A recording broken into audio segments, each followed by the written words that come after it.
খুনি সংগঠন যারা পুরো জুলাই আগস্টে সরাসরি গণহত্যা চালিয়েছিল, প্রকাশ্যে দিনে দুপুরে যারা গুলি করেছিল, তাদের একজনেরও বিচার প্রক্রিয়া ঢাকা বিশ্ববিদ্যালয় শুরু না করে এবং আওয়ামী লীগের দোসর শিক্ষক যারা যারা পেশিবাদের পক্ষে ছিল তাদের বিচার প্রক্রিয়ার কোনো অগ্রগতি না করে এবং কর্মকর্তা কর্মচারীদের ন্যূনতম বিচার প্রক্রিয়া শুরু না করে এবং বাংলাদেশের প্রকাশ্যে যারা গণতান্ত্রিক রাজনীতি করেছে গত 17 বছর সেই ছাত্র সংগঠনের সংস্কারগুলোকে আমলে না নিয়ে ডাকসুর যে তফসিল ঘোষণা করা হয়েছে সেই তফসিলকে আমরা স্বাগত জানাচ্ছি।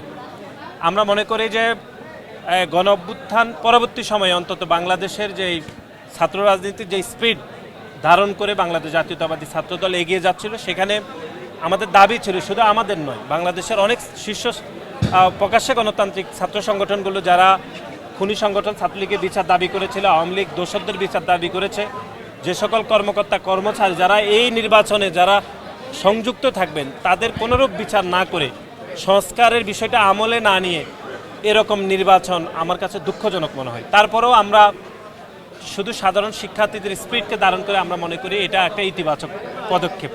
তারপরে এই স্বল্প সময়ের মধ্যে আমরা মনে করি যে সকল ছাত্রলীগ খুনিদের বিচার প্রক্রিয়া, আওয়ামী লীগ দোষর শিক্ষকদের বিচার প্রক্রিয়া এগিয়ে নেওয়া উচিত বলে আমরা মনে করি। আজকে সবেমাত্র তফসিল হয়েছে, এটি আলাপ আলোচনা থাকবে আমাদের কেন্দ্রীয় সংসদের আমাদের যারা সহকর্মী রয়েছে তাদের সাথে আলাপ আলোচনা করে সিদ্ধান্ত নিতে হবে। এখনো পর্যন্ত কোনো সিদ্ধান্ত আসলে আমরা গৃহীত করিনি, এগুলো আলাপ আলোচনা চলমান রয়েছে।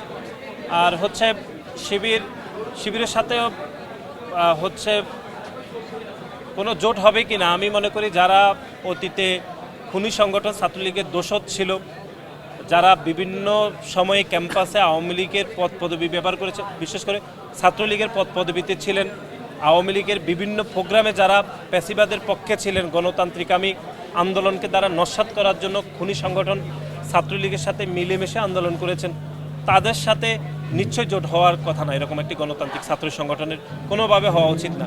এবং বাংলাদেশে যারা 17 বছর প্রকাশ্যে গণতান্ত্রিক রাজনীতি করেছে তাদের কারোর সাথে এরকম একটি সংগঠনের জোট হওয়ার কোনো অবকাশ আছে বলে আমার মনে হয় না। ঢাকা বিশ্ববিদ্যালয়ের ছাত্র সংসদে যিনি ভিপি হয়ে থাকেন, অন্তত তিনি তো নির্বাচিত হবেন। এরকম একটি নির্বাচিত সংসদকে একটা অনির্বাচিত লোক এটি যদি পরিচালিত করেন, এটি কোনোভাবে গণ অভ্যুত্থানের স্পিরিটের সাথে যায় না। কারণ আপনি গণ অভ্যুত্থানের আগে এরকম একটা ছিল, এখন আপনি একটি নির্বাচিত ছাত্র সংসদকে অনির্বাচিত একজন ব্যক্তি চাইলে ওনার মতের যদি বিরোধ হয় উনি এটিকে বহিষ্কার করে দিতে পারবেন, বিলুপ্ত করে দিতে পারবেন, যে কোনো সিদ্ধান্ত উনি এককভাবে নিতে পারেন। এরকম একটি দখলদারিত্ব সিদ্ধান্ত রেখে কিভাবে আপনি মনে করেন যে সংস্কার প্রক্রিয়া ইতিবাচক হয়েছে? সংস্কারের কোনো পলিসি বিশ্ববিদ্যালয় প্রশাসন কোনো গুরুত্ব না দিয়ে তফসিল ঘোষণা করেছে। আমরা মনে করি এটি খুবই দুঃখজনক। তারপরে শিক্ষার্থীদের বৃহত্তর স্বার্থে আমরা অন্তত তফসিল ঘোষণাকে স্বাগত জানাচ্ছি।